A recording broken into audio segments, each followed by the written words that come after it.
चलिए भाई, अब करते हैं स्टार्ट। हमारा नेक्स्ट जो लिटरेरी टर्म है प्रॉब्लम प्ले, इसको शुरू करते हैं। Problem play.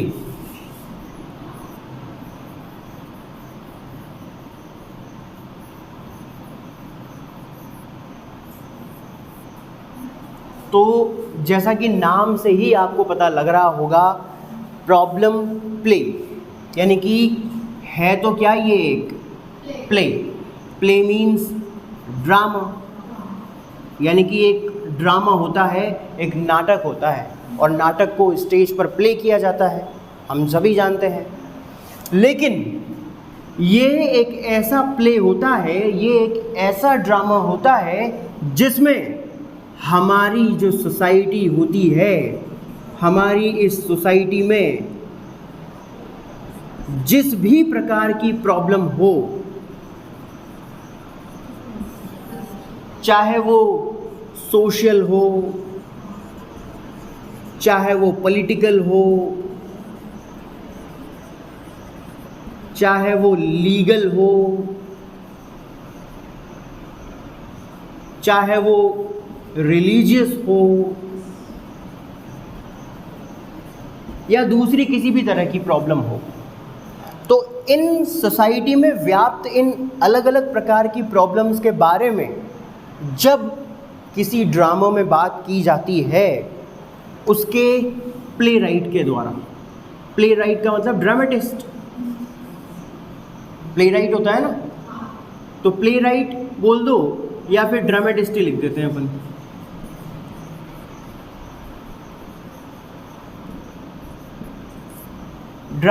ड्रामेटिस्ट जो होता है, प्ले राइट जो होता है, प्ले राइट बोल दो या ड्रामेटिस्ट बोल दो, एक ही बात है ना, उसको लिखने वाला, प्ले को लिखने वाला।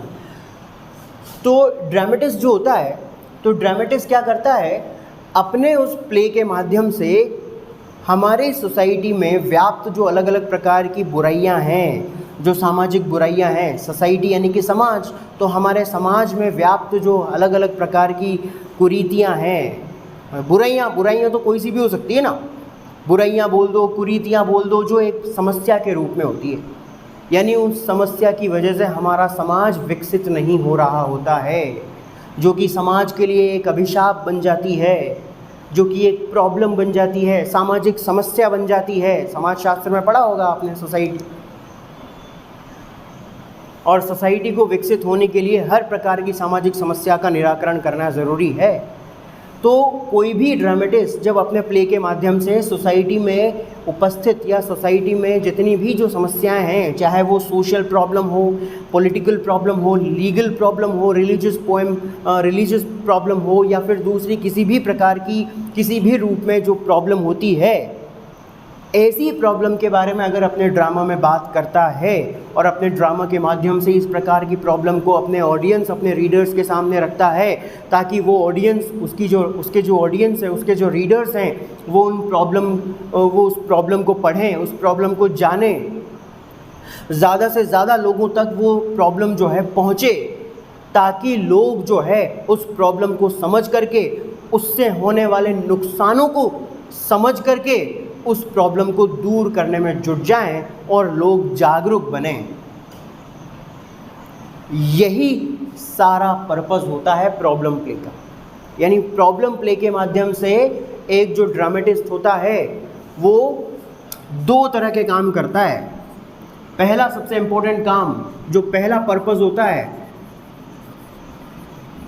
दो तरह के पर्पसेस होते हैं, दो तरह के उद्देश्य लेकर के प्रॉब्लम प्ले लिखता है कोई भी ड्रामेटिस्ट। सबसे पहला पर्पस तो ये होता है कि उस सोसाइटी में उपस्थित उस प्रॉब्लम के बारे में लोगों के सामने उस प्रॉब्लम को रखना। सोसाइटी में जो भी प्रॉब्लम है, चाहे वो सोशल हो, पॉलिटिकल हो, लीगल हो, रिलीजियस प्रॉब्लम हो, या फिर कोई सी भी प्रॉब्लम हो, जो भी सोसाइटी की वो प्रॉब्लम जो है, उस प्रॉब्लम को लोगों के सामने रखना। नंबर 2, उससे होने वाले नुकसानों के बारे में लोगों को बताना, भाई उससे क्या क्या नुकसान हैं, क्या क्या उससे जो है उसके डिमेरिट्स क्या क्या हैं, है ना, उससे क्या क्या परेशानियां लोगों को हो सकती है, उसके आफ्टरमेथ्स क्या क्या हैं, उसके दुष्प्रभाव क्या क्या हैं, और ये दुष्प्रभाव किन किन लोगों के ऊपर पड़ रहे हैं। वो लड़का भी हो सकता है, लड़की भी हो सकती है। और तीसरा सबसे इम्पोर्टेंट, 3 मान लीजिए आप, तीसरा सबसे इम्पोर्टेंट पर्पज़ कि वो उस प्रॉब्लम के बारे में तो बात करता ही करता है, प्रॉब्लम को तो लोगों के सामने रखता ही रखता है, उसके दुष्प्रभावों को तो लोगों के सामने रखता ही रखता है, साथ ही साथ लास्ट में उसके सॉल्यूशन के बारे में भी बात करता है, उसका सॉल्यूशन भी देता है कि भाई इसका सॉल्यूशन ये होना चाहिए ताकि हम हमारी सोसाइटी की उस प्रॉब्लम को इरेडिकेट कर सकें, यानी जड़ से ख़त्म कर सकें, और इस प्रकार की समस्या से वो उस ड्रामा का जो प्रोटैगोनिस्ट होता है, अब जिस सोसाइटी की जिस प्रॉब्लम के बारे में वो बात करेगा तो अपनी उस कहानी के माध्यम से जाहिर सी बात है कि उस प्रॉब्लम से पीड़ित बताएगा किसको? प्रोटैगोनिस्ट को। भाई उस प्ले का जो प्रोटैगोनिस्ट होगा, उस कहानी का जो प्रोटैगोनिस्ट होगा, उस प्रोटैगोनिस्ट को इस सामाजिक समस्या से पीड़ित बताएगा ना, उसकी कहानी पेश करेगा, तभी जाकर तो लोगों को समझ में आएगी कि भाई कहानी क्या है, सामाजिक समस्या क्या है, उसके दुष्प्रभाव क्या हैं। जिस प्रकार से उन सामाजिक समस्याओं को फेस किया उस प्रोटैगोनिस्ट ने, जिस प्रकार से उस सामाजिक समस्या के माध्यम से प्रभावित हुआ वो प्रोटैगोनिस्ट, जिस प्रकार से उस सामाजिक समस्या के दुष्प्रभावों को फेस किया उस प्रोटैगोनिस्ट ने, उसके परिवार ने, तो उनका सॉल्यूशन भी फिर लास्ट में बताता है कि भाई इसका सॉल्यूशन क्या है। और ऐसा सॉल्यूशन देकर के वो ये बताने की कोशिश करता है कि उसकी कहानी में जिस प्रकार से इस सामाजिक समस्या के माध्यम से ये प्रोटैगोनिस्ट प्रभावित हुआ या ये प्रोटैगोनिस्ट जो पीड़ित हुआ, भविष्य में आगे चल कर के कहीं उस प्रोटैगोनिस्ट की तरह कहीं कोई दूसरा व्यक्ति, जो चाहे स्त्री हो या पुरुष, जो भी मनुष्य है, स्त्री हो या पुरुष, लड़का लड़की जो भी हो, वो उस समस्या के चलते जो है उससे प्रभावित ना हो, या जो सफरिंग्स उस प्रोटैगोनिस्ट ने उठाई है उनकी कहानी में, वो सफरिंग्स समाज में किसी अन्य व्यक्ति को न उठानी पड़े। ये उसका मैसेज होता है उस प्रॉब्लम प्ले के माध्यम से, और इसी को हम प्रॉब्लम प्ले कहते हैं। अब सोसाइटी की प्रॉब्लम के रूप में हम डाउरी को भी ले सकते हैं, सोसाइटी की प्रॉब्लम के रूप में हम जो चाइल्ड मैरिजेस होते हैं उनको भी ले सकते हैं, सोसाइटी की प्रॉब्लम की वजह से हम जो स्ट्रेस वाली जो समस्या है उसको भी ले सकते हैं। भाई सोसाइटी में तो बहुत सारी प्रॉब्लम्स हैं, न जाने कितनी समस्याएं हैं जो आम हैं, जो कॉमन मैन फील कर रहा है, एक कॉमन मैन को जो है वो अफेक्ट कर रही हैं, इस तरह की बहुत सारी प्रॉब्लम्स हैं। तो उनमें से किसी भी एक पर्टिकुलर टॉपिक को आप चूज़ करके अपनी कोई कहानी लिखिए, और उसमें अगर कोई व्यक्ति उस प्रॉब्लम से अफेक्टेड है, बहुत ज़्यादा अगर वो सफरिंग झेल रहा है उस प्रॉब्लम की वजह से, उसकी कोई कहानी आप लिख दीजिए, उसको क्या क्या सफरिंग्स फेस करनी पड़ी वो उसमें सब डिस्क्राइब कर दीजिए, और इसका क्या सोल्यूशन है वो सोल्यूशन उसमें बता दीजिए, तो वो आपका प्ले प्रॉब्लम प्ले हो जाएगा। उसी को हम प्रॉब्लम प्ले कहेंगे। ठीक है, यही होता है प्रॉब्लम प्ले। चलिए थोड़ा सा पढ़ लेते हैं अब। Problem play. Problem play is a fairly recent type of drama which was popularized by the great Norwegian playwright Henrik Ibsen। ये सबसे इम्पोर्टेंट चीज़ है दोस्तों, सबसे इम्पोर्टेंट चीज़ यहाँ पर आपको ध्यान रखनी है कि प्रॉब्लम प्ले जो है is a fairly recent type of drama, यानी कि उचित प्रकार से अगर हम बात करें तो प्रॉब्लम प्ले जो है ज़्यादा पुराना एक ड्रामा का फॉर्म नहीं है। यानी ड्रामा का फॉर्म तो ये है, लेकिन पर्टिकुलर जो प्रॉब्लम प्ले के बारे में अगर हम बात करें तो उचित रूप से हम ये कह सकते हैं कि ये जो ड्रामा का टाइप है प्रॉब्लम प्ले, ये ज़्यादा पुराना नहीं है, ये हाल ही में इन्वेंट किया गया एक रिसेंट टाइप ऑफ ड्रामा है, हाल ही में इन्वेंट किया गया एक ड्रामा का एक नया प्रकार है। ये रिसेंट टाइप ऑफ ड्रामा, हाल ही में इन्वेंट किया गया ड्रामा का एक प्रकार है ये, विच वॉज पॉपुलराइज्ड, जिसे लोकप्रिय बनाने का श्रेय जाता है by the great Norwegian playwright. Norway के व्यक्ति को कहा जाता है Norwegian. Norway, Sweden, Europe continent में जो कंट्रीज़ हैं नॉर्वे, तो वहाँ के नागरिकों को कहा जाता है नॉर्वेजियन। तो नॉर्वेजियन जो प्ले राइट हैं, नॉर्वेजियन जो ड्रामेटिस्ट हैं, हेनरिक इब्सन, मोस्ट इम्पोर्टेंट व्यक्ति या कैरेक्टर जिनका नेम आपको ध्यान रखना है, हेनरिक इब्सन। तो इस पर्टिकुलर टाइप ऑफ ड्रामा को पॉपुलराइज करने का क्रेडिट जाता है नॉर्वेजियन प्लेराइट हेनरिक इब्सन को। यानी हेनरिक इब्सन ही वो ऐसे व्यक्ति थे, नॉर्वे के ऐसे राइटर थे या नॉर्वे के ऐसे ड्रामेटिस्ट थे जिन्होंने सबसे पहली बार इस तरह के ड्रामा को लिखना स्टार्ट किया था। इस तरह के ड्रामास उन्होंने लिखे थे, प्रॉब्लम प्ले, जिसके माध्यम से उन्होंने समाज में व्याप्त इस प्रकार की समस्याओं को उठाया और उनसे पड़ने वाले दुष्प्रभावों के बारे में चर्चा की और साथ ही साथ उनका उपाय भी सुझाया अपने ड्रामास के माध्यम से। और इस तरह के जो एक अलग फॉर्म निकला ड्रामा का, ये निकल करके आया प्रॉब्लम प्ले के रूप में, क्योंकि इसमें एक जो ड्रामेटिस्ट होता है अपने प्ले के माध्यम से समाज की किसी प्रॉब्लम के बारे में बात करता है, समाज की किसी समस्या के बारे में बात करता है, इसीलिए इसको प्रॉब्लम प्ले का नाम दिया गया, जो किसी सामाजिक समस्या के बारे में बात करे ऐसा ड्रामा। और इसे पॉपुलराइज करने का क्रेडिट जाता है नॉर्वेजियन राइटर यानी नॉर्वे के राइटर हेनरिक इब्सन को, who is considered as the father of problem play, जिन्हें प्रॉब्लम प्ले का जनक भी कहा जाता है। ये सबसे इम्पोर्टेंट चीज़ है, इसे ध्यान रखिएगा हमेशा। A problem play is also called a modern realistic play. एक प्रॉब्लम प्ले को मॉडर्न रियलिस्टिक प्ले भी कहा जाता है। मॉडर्न यानी कि आधुनिक, रियलिस्टिक यानी जो वास्तविकता को दर्शाए, प्ले यानी ड्रामा। यानी अब मॉडर्न रियलिस्टिक प्ले, अब देखो नाम आगे एडजेक्टिव क्या लगा हुआ है, मॉडर्न, मॉडर्न एडजेक्टिव लगा हुआ है। मॉडर्न यानी कि आधुनिक। अब आधुनिक इसलिए है क्योंकि हाल ही में खोजा गया है इसको, पुराने टाइम का एक टाइप नहीं है ड्रामा का ये, है ना। तो मॉडर्न रियलिस्टिक प्ले आधुनिक समय में खोजा गया, यानी कि आधुनिकता में, वर्तमान समय में, आधुनिक समय में जो वास्तविक समाज की दशाएं हैं, उन वास्तविकता को, आधुनिक समाज की वास्तविकता को दर्शाता हुआ एक ड्रामा। मॉडर्न रियलिस्टिक प्ले, आधुनिक समाज की वास्तविकता को दर्शाता हुआ एक ड्रामा, मॉडर्न रियलिस्टिक प्ले। और sometimes a propaganda play, propaganda play, या फिर कभी कभी इसको जो है प्रोपेगेंडा प्ले भी कहा जाता है। प्रोपेगेंडा का मतलब ये होता है, देखो जब भी देखो कहते हैं ना अपन कि हर चीज़ के दो पहलू होते हैं,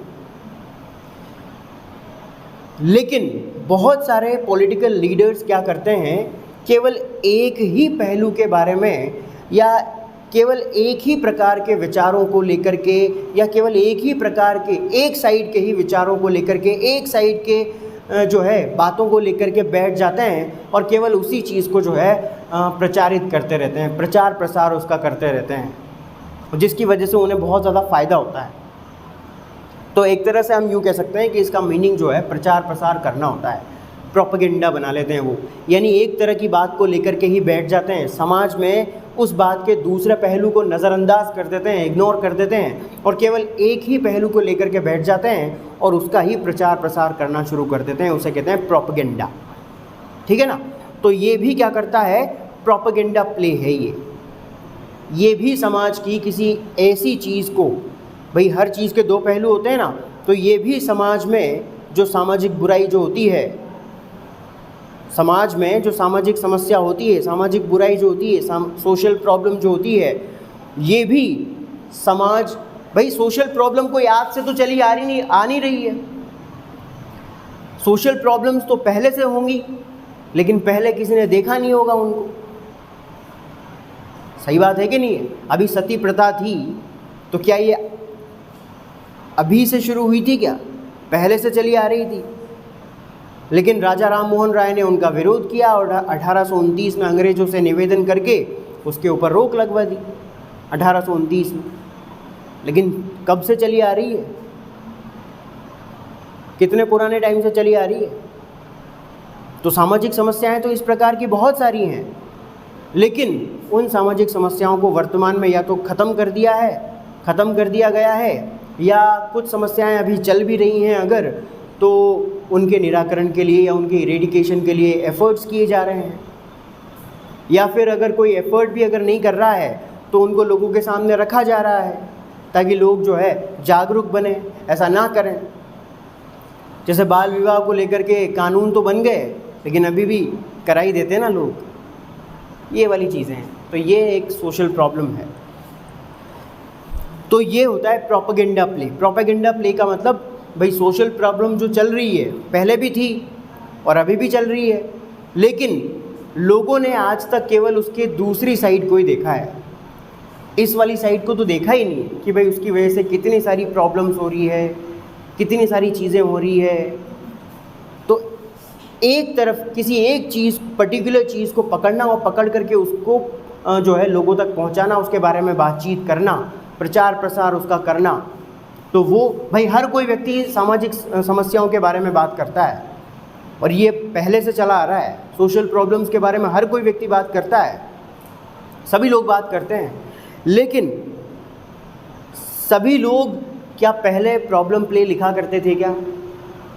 लेकिन प्रॉब्लम प्ले तो लिखना हेनरिक इब्सन ने शुरू किया, वो भी कहाँ के राइटर? नॉर्वे के राइटर। क्या ब्रिटेन में इसकी शुरुआत नहीं हो सकती थी क्या? क्या इंग्लैंड में इसकी शुरुआत नहीं हो सकती थी क्या? लेकिन क्यों नहीं हुई?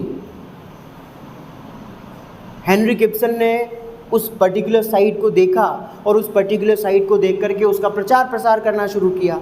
तो इसीलिए इसको जो है प्रोपेगेंडा प्ले भी कभी कभी कहा जाता है, या तो कभी कभी मॉडर्न रियलिस्टिक प्ले या कभी कभी प्रोपेगेंडा प्ले भी इसे कहा जाता है। इन प्रॉब्लम प्लेज में विशेष रूप से अगर हम बात करें, the situation of the protagonist is so stated.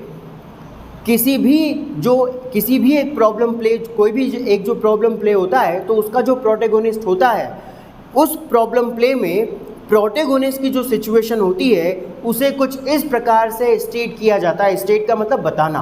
उसे कुछ इस प्रकार से एक्सप्लेन किया जाता है, इस प्रकार से डिस्क्राइब किया जाता है एज टू इंडिकेट, जैसे कि मानो वो ड्रामेटिस्ट जो है ये दर्शाने की कोशिश कर रहा हो that it represents a contemporary social problem, कि उनकी वो जो कहानी है, जिस प्रोटैगोनिस्ट को उस कहानी का सेंटर बना करके वो जो कहानी लिख रहे हैं, वो उनका प्रॉब्लम प्ले रिप्रेजेंट करता है, यानी प्रतिनिधित्व करता है किसका? अ कंटेम्प्रेरी सोशल प्रॉब्लम, समकालीन सामाजिक समस्या का प्रतिनिधित्व करता है। यानी कि एक प्रॉब्लम प्ले जो होता है, उस प्रॉब्लम प्ले में उस प्रॉब्लम प्ले को लिखने वाला जो ड्रामेटिस्ट होता है वो कुछ इस प्रकार से अपनी कहानी को लिखता है, अपने प्रोटैगोनिस्ट के माध्यम से इस प्रकार से अपनी उस कहानी को एक्सप्लेन करता है या डिस्क्राइब करता है, जिसके माध्यम से वो ये बताने की कोशिश करता है कि भाई ये जो समस्या है ये हमारे समाज की, समकालीन समाज की सबसे बड़ी समस्या है। ये दिखाने की, ये जाहिर करने की कोशिश करता है पूरी सोसाइटी के लोगों के सामने। And the dramatist manages it, और वो जो ड्रामेटिस्ट होता है अपनी उस पूरी कहानी को मैनेज करता है by the use of a spokesman in the play, उसी अपने उस ड्रामा में किसी स्पोक्समैन के माध्यम से, यानी उस पूरी कहानी में स्पोक्समैन, बोलने वाला जो एक व्यक्ति होगा, वही उस पूरी कहानी को जो है मैनेज करेगा। राइटर खुद नहीं करेंगे, वो तो केवल कहानी लिख रहे हैं, वो तो केवल कहानी लिख रहे हैं, उनका काम केवल कहानी लिखने का है। वो अपने आप को उसमें इन्वॉल्व नहीं करेंगे, वो अपने आप को उसमें इन्वॉल्व नहीं करेंगे। एक उनकी कहानी में ही एक कैरेक्टर होगा स्पोक्समैन का, और वही उसको जो है पूरा मैनेज करेगा।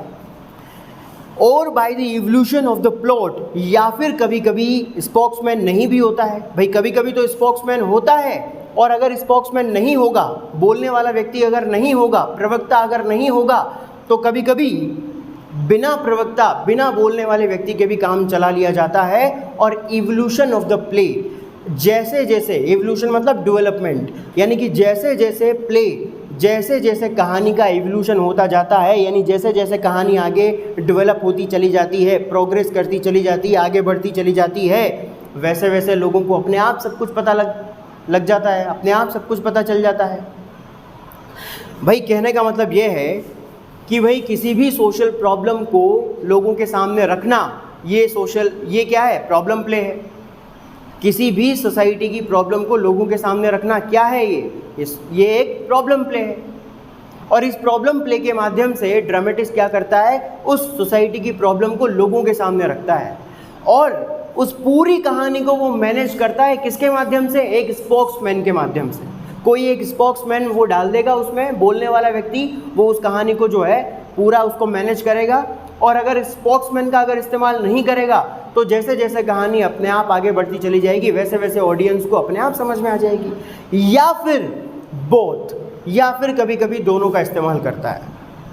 और दोनों वाली सिचुएशन में कभी कभी वो स्पोक्समैन भी होगा तो कभी कभी जैसे जैसे कहानी आगे बढ़ती चली जाएगी वैसे वैसे सब कुछ पता लगता चला जाएगा। अब प्रॉब्लम प्ले इज़ वन, एक प्रॉब्लम प्ले एक ऐसा प्ले होता है विच रिफ्लेक्ट्स, जो हमें जानकारी देता है किसी सोशल, पॉलिटिकल, लीगल और any other problem faced by society. एक प्रॉब्लम प्ले एक ऐसा प्ले होता है जो हमारे समाज के लोगों को या हमारे समाज को जो है जानकारी दे समाज की किसी भी समस्या के बारे में। वो सोशल प्रॉब्लम भी हो सकती है, पॉलिटिकल भी हो सकती है, लीगल भी हो सकती है या किसी दूसरे रूप में भी हो सकती है। तो ये होता है problem play. The dramatist in the problem play tries to arouse interest of people in the burning problem of the society. Dramatist क्या करता है प्रॉब्लम प्ले में, अपनी जो कहानी होती है उस प्रॉब्लम प्ले में जिस कहानी को वो पुटअप करता है और उस कहानी का जो प्रोटैगोनिस्ट होता है, तो उस प्रोटैगोनिस्ट के माध्यम से या उस कहानी के माध्यम से वो लोगों के अंदर, लोग यानी कि उसकी कहानी को पढ़ने वाले लोग यानी कि ऑडियंस मान लो या रीडर्स हो गए, है ना, तो रीडर्स और या फिर ऑडियंस जो भी है, तो उसकी कहानी को पढ़ने वाले जो रीडर्स होते हैं उन लोगों के अंदर वो जो है अराउज यानी जगाने की कोशिश करता है। क्या? इंटरेस्ट को जगाने की कोशिश करता है। किसमें? In the burning problem of the society. उस सोसाइटी की जो ज्वलंत समस्या है, बर्निंग प्रॉब्लम क्या है भाई, उस प्रॉब्लम को लेकर के ही तो उसने वो कहानी लिखी है। वो प्रॉब्लम प्ले की जो कहानी वो लिख रहा है वो उस सोसाइटी की बर्निंग प्रॉब्लम के ऊपर ही तो लिख रहा है। और उसका पर्पस क्या है उस कहानी के पीछे? उस कहानी को लिखने के पीछे उसका पर्पस यही होता है कि वो अपने रीडर्स के अंदर उस बर्निंग प्रॉब्लम को लेकर के जागरूकता पैदा करे, उनको जागरूक बनाए। यही तो उद्देश्य होता है एक सोशल प्रॉब्लम को पुटअप करने वाले राइटर का या प्रॉब्लम प्ले लिखने वाले राइटर का। तो उन लोगों के अंदर जो है उस समाज की ज्वलन समस्या को लेकर के जागरूकता उत्पन्न करना, ये उसका सबसे बड़ा पर्पस होता है। ऐसा करने की वो कोशिश करता है। And then tries to explore a solution for it. वो उसके दुष्प्रभावों के बारे में भी बहुत बताता है, दुष्प्रभावों को लेकर भी बहुत समझाता है अपनी कहानी के माध्यम से अपनी ऑडियंस को। और लास्ट में उस जो समस्या है, वो जो सोशल प्रॉब्लम है, उस समस्या के लिए एक सॉल्यूशन भी सजेस्ट करता है। भाई पूरी समस्या बता देगा और अपने प्रोटैगोनिस्ट के माध्यम से बताता है, क्योंकि प्रोटैगोनिस्ट भी सेम प्रॉब्लम को फेस करता हुआ दिखाई देता है वहाँ पर। तो अपनी उस पूरी कहानी में अपने प्रोटैगोनिस्ट को वो सबसे पहले उससे पीड़ित बताता है, उसके फिर वो ये बताता है कि भाई कहानी का दुष्प्रभाव क्या है, यानी उस प्रॉब्लम की वजह से उसके प्रोटैगोनिस्ट को क्या क्या फेस करना पड़ा, उसका प्रोटैगोनिस्ट जो है किस तरह से उन सभी परेशानियों की वजह से पीड़ित हुआ या उसने सफरिंग जो है फेस करी अपनी लाइफ में। और लास्ट में जाकर के वो एक सल्यूशन भी सजेस्ट करता है उस कहानी में। ये उसका पर्पस होता है प्रॉब्लम प्ले लिखने के पीछे। He focuses on people's attention on a particular problem.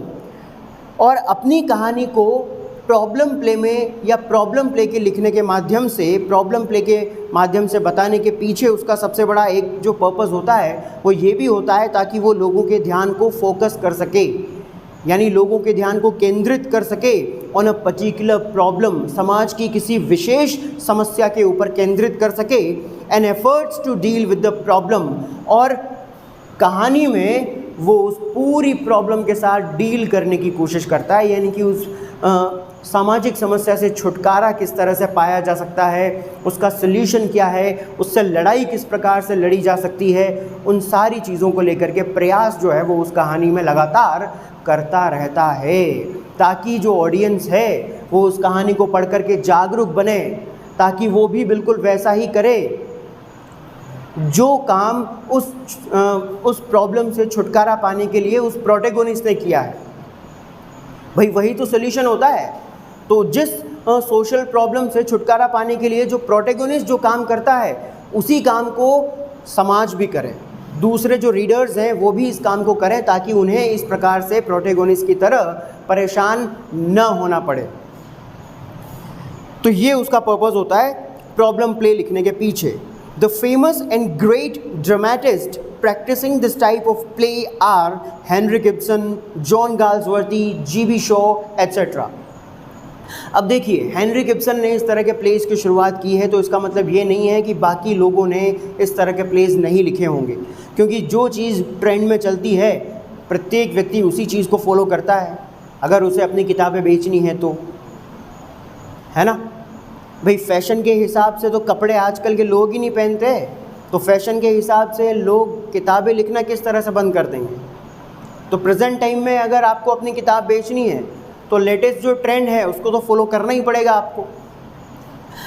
तो हेनरिक इब्सन का जब ये ट्रेंड जब ये ट्रेंड को लोग फॉलो करने लगे, जब ये ट्रेंड प्रॉब्लम प्लेस लिखने का जब चल पड़ा, काफ़ी फेमस जब हुआ, लोगों ने जब पसंद इसको करना शुरू किया, तो जॉन गाल्सवर्दी और जॉर्ज बर्नार्ड शॉ जैसे जो ग्रेटेस्ट जो राइटर्स हुए हैं, इन्होंने भी जो है इस तरह के प्लेस लिखे।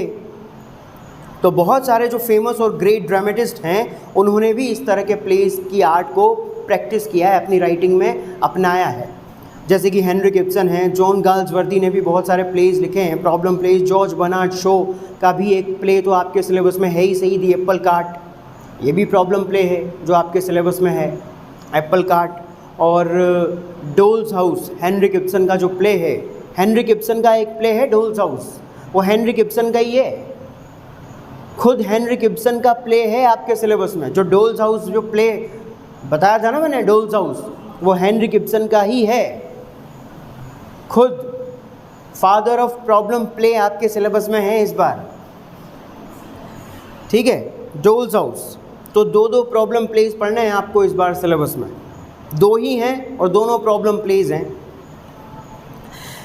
चलिए, इसके बाद में है history of problem play. Problem play की थोड़ी सी हिस्ट्री के बारे में भी जान लेते हैं।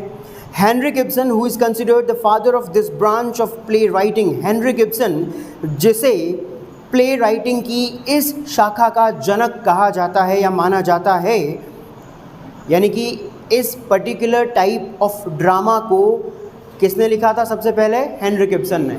और इस पर्टिकुलर टाइप ऑफ ड्रामा का फादर कहा जाता है हेनरिक इब्सन को। बट ये तो नॉर्वेजियन राइटर थे, और इन्होंने अपने सारे के सारे प्लेस कौन सी लैंग्वेज में लिखे होंगे? नॉर्वेजियन लैंग्वेज में, इंग्लिश लैंग्वेज में थोड़ी लिखे होंगे इन्होंने। नॉर्वे के राइटर थे, नॉर्वेजियन राइटर थे, तो सिंपल सी बात है कि नॉर्वेजियन लैंग्वेज में ही इन्होंने अपने सारे प्लेस लिखे होंगे। तो इसका मतलब इंग्लिश में ट्रांसलेट करने वाला तो कोई और रहा होगा, तो वो थे विलियम आर्थर। ये नाम भी मत भूलिएगा दोस्तों, है ना। William Archer translated his plays into English in 1880। 1880 के दौरान जो है इन्होंने इनके प्लेस को अंग्रेज़ी भाषा में ट्रांसलेट किया 1880 में। Some examples of them are, और जिन जिन प्लेस को इन्होंने अंग्रेज़ी में ट्रांसलेट किया उनके कुछ एग्जाम्पल्स यहाँ पर हैं, जैसे कि ghost, a Wild Duck, the Master Builder, the Doll's House. ये आपके सिलेबस में आ गया, द डोल्स हाउस। तो ये सारे के सारे प्लेस जो हैं, these all have been written by Henrik Ibsen but translated into English by William Archer. And we do not have to forget this one name, William Arthur. These works of William Arthur raised burning social problems impressively. तो ये सारे के सारे William Arthur की जो रचनाएं हैं, भाई अब नाम विलियम आर्थर का भी जुड़ेगा इसमें, भले ओरिजिनली इनको लिखा किसने है? हेनरिक इब्सन ने, लेकिन ट्रांसलेट तो इन्होंने किया है ना। और आप और हम आज अगर पढ़ पा रहे हैं तो विलियम आर्थर की वजह से ही पढ़ पा रहे हैं। So these works of William Arthur raised burning social problems impressively. तो अपनी इन सारी रचनाओं में विलियम आर्थर ने कौन सी, ये ऊपर 4 जो अपन ने पढ़ी है, अपनी इन सारी रचनाओं में विलियम आर्थर ने जो समाज की ज्वलंत समस्याएं हैं उन समस्याओं को बहुत ही प्रभावशाली ढंग से उठाया। रेज नहीं उठाना, इम्प्रेसिवली प्रभावशाली तरीके से इन सोशल प्रॉब्लम्स को अपनी इन रचनाओं में उठाया है उन्होंने। And thus the translation of Ibsen's plays had shaken England. और इस तरह से जब विलियम आर्थर ने हेनरिक इब्सन के इन प्लेस को इंग्लिश में ट्रांसलेट किया और जब इनकी अंग्रेज़ी भाषा में लिखी हुई ये रचनाएं जब इंग्लैंड में पब्लिश हुई तो इन रचनाओं को पढ़ करके यहाँ के लोग हिल गए थे। क्या समाज में ऐसी भी समस्याएं हैं? क्या वाकई में हमारी इस सोसाइटी में ऐसी घटनाएं भी घटित हो रही हैं जैसा कि हेनरिक इब्सन ने बताया है अपनी इन राइटिंग्स में, अपने इन प्रॉब्लम प्लेज में? अब जाहिर सी बात है, प्रॉब्लम प्ले लिखेंगे तो सोसाइटी की किसी प्रॉब्लम के बारे में लिखेंगे और सोसाइटी की किसी प्रॉब्लम के बारे में सॉल्यूशन देंगे तो सिंपल सी बात है वो कहानी कोई काल्पनिक कहानी तो होगी नहीं, है ना। इसका मतलब वो एक्चुअल कहानी होगी, रियलिस्टिक कहानी होगी। इसीलिए तो वो उसके बारे में जागरूक कर रहे हैं लोगों को, वरना जागरूक करने के लिए क्यों कहते वो, जागरूक होने के लिए क्यों कहते, जागरूक क्यों करने की कोशिश करते हैं अपनी उस कहानी के माध्यम से? इसका मतलब ये रियलिस्टिक कहानी होगी, इसका मतलब ये समस्या रियलिस्टिक होगी, वास्तव में ऐसी समस्या रही होगी हमारे समाज में।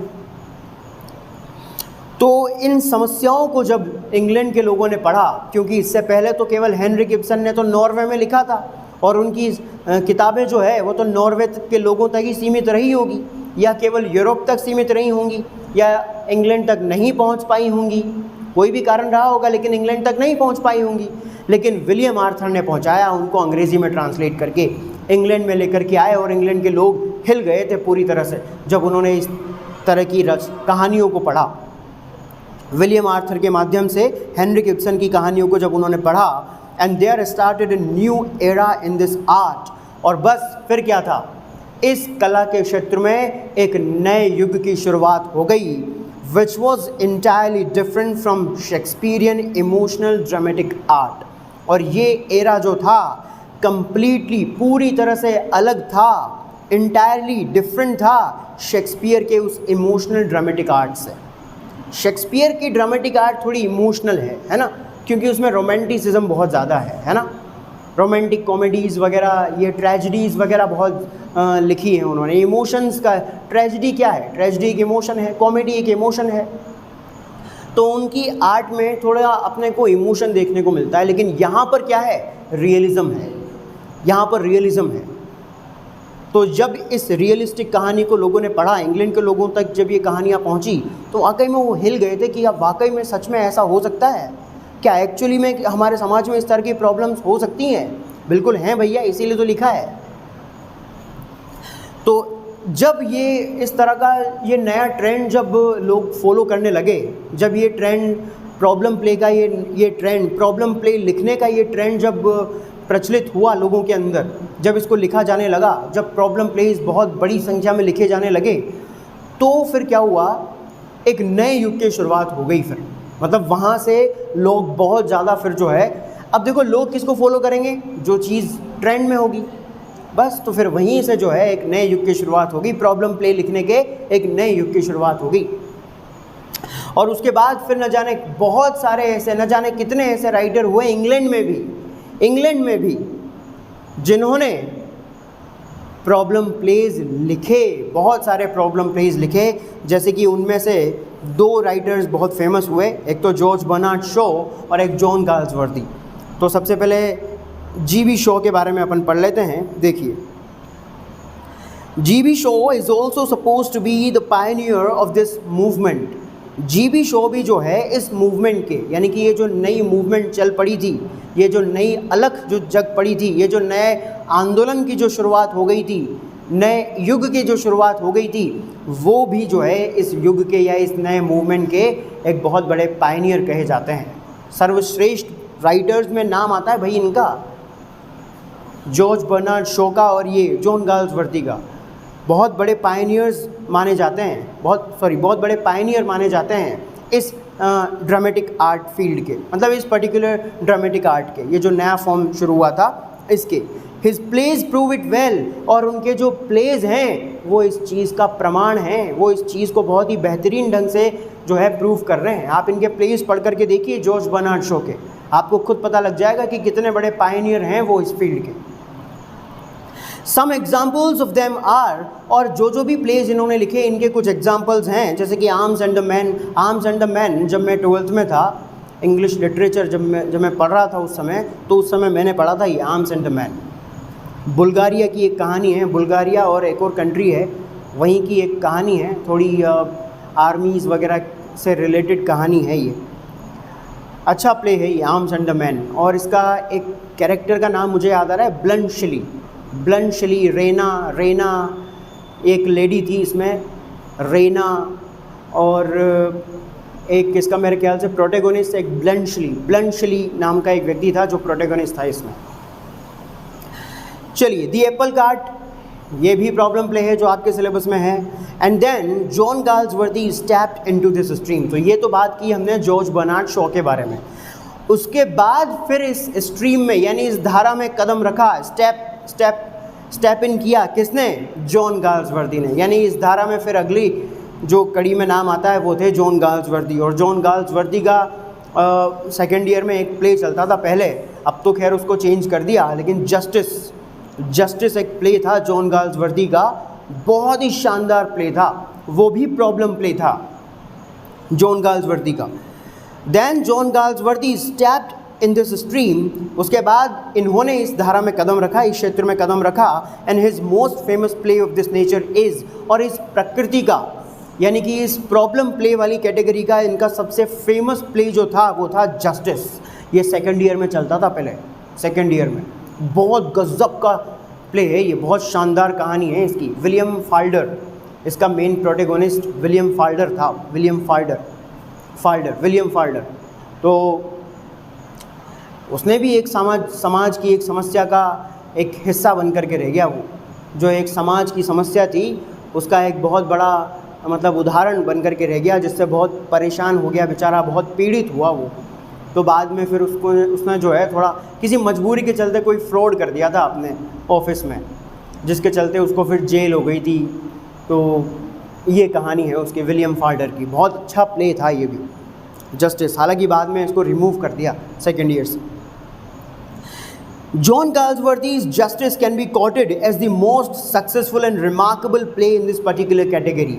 और इस पर्टिकुलर कैटेगरी प्रॉब्लम प्ले वाली कैटेगरी में अगर हम बात करें तो इस पर्टिकुलर कैटेगरी में जॉन गाल्सवर्दी का जस्टिस, इसे इस पर्टिकुलर कैटेगरी में most successful and remarkable play कहा जा सकता है।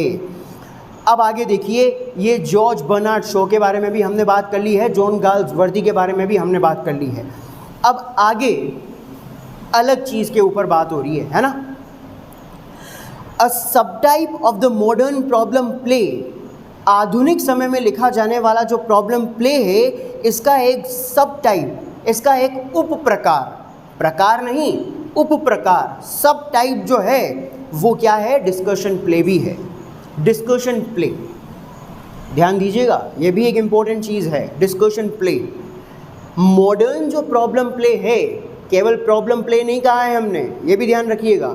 मॉडर्न जो प्रॉब्लम प्ले है, मॉडर्न प्रॉब्लम प्ले के हिसाब से मॉडर्न प्रॉब्लम प्ले का एक जो सब टाइप है, एक उप प्रकार जो है, उसे हम डिस्कशन प्ले कहते हैं, डिस्कशन प्ले।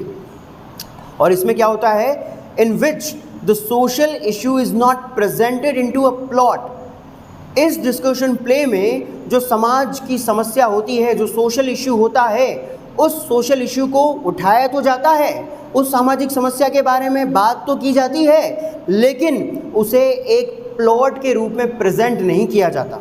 यानी एक कहानी के द्वारा लिखा नहीं जाता किताब में, बल्कि केवल एक्सप्लेन किया जाता है ओरली, बोल करके, केवल बोल करके चर्चा की जाती है। इसीलिए तो इसको डिस्कशन प्ले कहा है हमने, डिस्कस किया जाता है सिर्फ, यानी बोल करके चर्चा की जाती है, सिर्फ इसमें ओरली चर्चा की जाती है।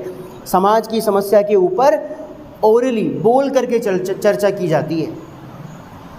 अब वही सारी की सारी प्रॉब्लम होगी, है ना, कोई व्यक्ति उससे पीड़ित हो रहा होगा, सफ़र कर रहा होगा, लास्ट में जाकर के उसके आफ्टरमेथ्स क्या क्या होते हैं, आफ्टरमेथ मतलब उसके दुष्प्रभाव क्या क्या होते हैं, उसके बाद में लास्ट में सॉल्यूशन भी इसमें सजेस्ट किया जाता होगा। सिस्टम पूरा वैसे ही काम करेगा, सिस्टम तो पूरा जो प्रॉब्लम प्ले का होता है बिल्कुल वैसे ही काम करेगा, लेकिन यहाँ पे इसे कहानी के माध्यम से प्रेजेंट नहीं किया जाता है, केवल ओरली जो है इसके ऊपर डिस्कशन किया जाता है। यही कारण है कि इसको डिस्कशन प्ले कहा जाता है और ये मॉडर्न प्रॉब्लम प्ले का सब टाइप है, टाइप नहीं है। आगे देखिए, the term problem play is sometimes applied to a group of Shakespeare's plays. ये भी एक इम्पॉर्टेंट चीज़ है दोस्तों। कभी कभी, अब देखो प्रॉब्लम प्ले की शुरुआत तो अभी से हुई है, हाल ही में, है ना। अब विलियम शेक्सपियर का टाइम तो कब का था, 16th सेंचुरी में, 1516 में उनका जन्म हुआ था। 1564 में 24 अप्रैल 1564 को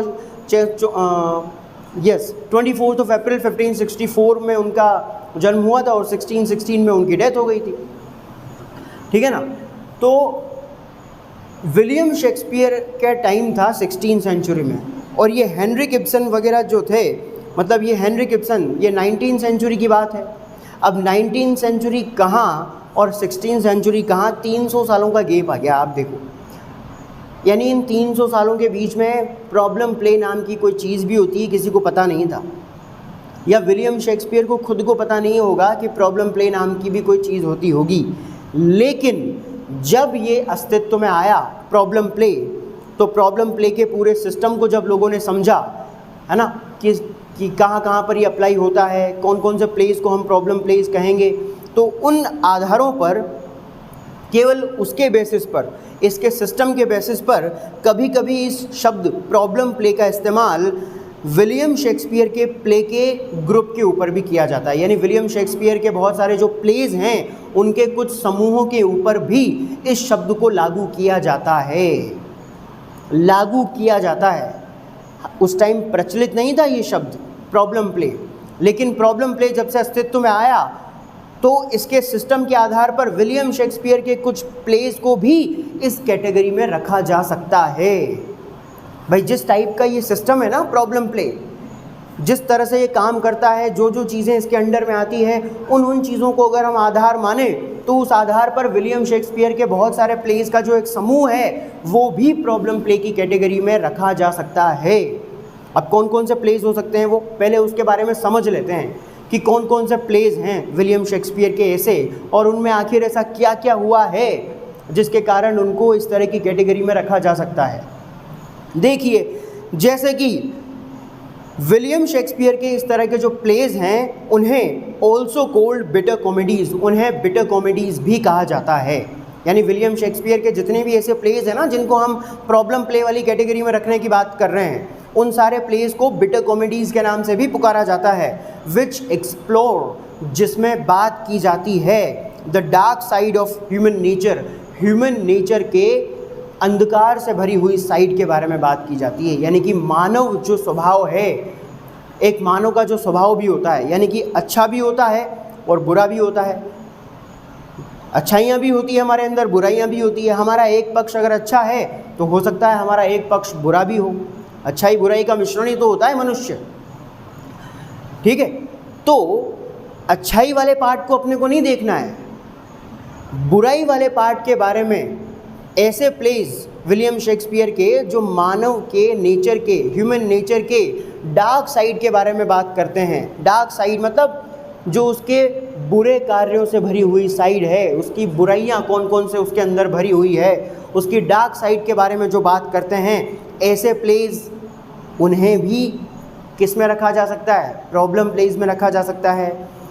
और which seem to leave the issues unresolved, या फिर ऐसे प्लेस जिनमें जिन समस्याओं के ऊपर, जिन इश्यूज़ के ऊपर चर्चा की गई है और उन इश्यूज़ को, उन समस्याओं को अनरिजोल्व ही छोड़ दिया गया है, यानी कि बिना सुलझाए ही छोड़ दिया गया है। अनरिजोल्व्ड, अनसोल्व्ड, अनरिजोल्व्ड मतलब अनसोल्व्ड, यानी कि समस्याओं के बारे में बात तो की गई है उन प्लेस में, लेकिन उन समस्याओं का सल्यूशन नहीं बताया गया है, उन समस्याओं को सॉल्व नहीं किया गया है और उनको अनसॉल्व्ड फॉर्म में ही छोड़ दिया गया है। उनको किस में छोड़ दिया है? अनसॉल्व्ड फॉर्म में ही छोड़ दिया गया है। प्रॉब्लम प्ले में तो सामाजिक समस्या बताई जाती है, सोशल इशू बताया जाता है, उस पर चर्चा की जाती है, उसके आफ्टरमेथ्स बताए जाते हैं, उसका सल्यूशन भी बताया जाता है। ये सिस्टम होता है प्रॉब्लम प्ले का। लेकिन इस सिस्टम के आधार पर कुछ लोगों ने कहा कि भाई साहब, इस आधार पर अगर हम बात करें तो विलियम शेक्सपियर भी प्रॉब्लम प्लेज लिख गए थे। विलियम शेक्सपियर ने तो, इन्होंने तो 19वीं सेंचुरी में लिखे होंगे, शेक्सपियर साहब तो 16वीं सेंचुरी में ही प्रॉब्लम प्लेज लिख गए। कि भाई कैसे?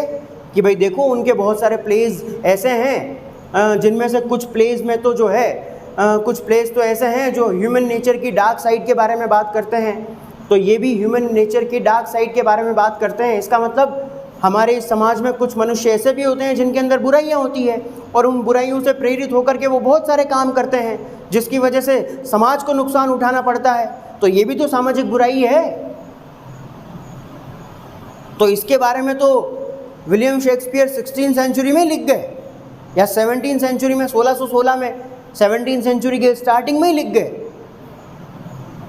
उस टाइम पे ही लिख गए वो तो प्रॉब्लम प्ले। अगर प्रॉब्लम प्ले इस तरह की कोई चीज़ होती है तो ह्यूमन नेचर के डार्क साइड के बारे में बात करने वाले प्लेस वो भी प्रॉब्लम प्लेस हो गए। या फिर दूसरी तरह के प्लेस को ले लो, दूसरी तरह के प्लेस में उन्होंने बहुत सारे प्लेस शेक्सपियर के ऐसे भी हैं जिसमें उन्होंने जो है सोशल इश्यूज़ के बारे में चर्चा तो की है, सोशल इश्यूज़ को कहानी बना करके लिखा तो है, प्रेजेंट तो किया है, लेकिन उनको सॉल्व नहीं किया, अनसॉल्व ही छोड़ दिया।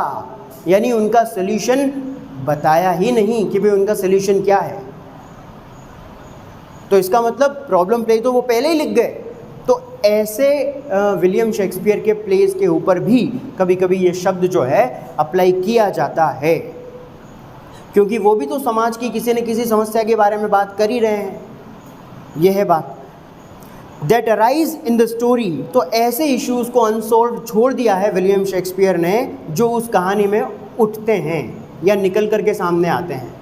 भाई कायदे से तो जो भी आपने प्रॉब्लम उसमें डाली है आपकी कहानी में, उसे लास्ट में जाकर के आपको सोल्व भी करना चाहिए, आपकी ड्यूटी बनती है। अगर उन मुद्दों को आपने उठाया है तो उन मुद्दों को सॉल्व भी तो करना चाहिए ना आपको, लेकिन उन्होंने अनसॉल्व ही छोड़ दिया। तो इस तरह के प्लेज या ह्यूमन नेचर की डार्क साइड के बारे में बात करने वाले बहुत सारे जो प्लेज हैं उनको भी जो है विलियम शेक्सपियर के ऐसे प्लेज को प्रॉब्लम प्लेज की कैटेगरी में कैटेगराइज करने की कभी कभी कोशिश की जाती है या उनको माना जाता है कि भाई ये प्रॉब्लम प्लेज हैं। And some of the examples are following, और इनमें से कुछ एग्जाम्पल्स जो हैं वो कुछ फॉलोइंग हैं, जैसे कि Troilus and Cressida, measure for measure, all is well that ends well. ये शेक्सपियर के कुछ ऐसे प्लेज हैं जो प्रॉब्लम प्लेज माने जाते हैं। और ये जॉन गाल्सवर्दी का play Justice, George Bernard Shaw का play Arms and the Man the Apple Cart, और विलियम आर्थर के द्वारा ट्रांसलेट किए गए इंग्लिश में हेनरिक इब्सन के प्लेज गाउस्ट, a Wild Duck, the Master Builder, the Doll's House. ये है प्रॉब्लम प्ले, और ये प्रॉब्लम प्ले आपका समाप्त।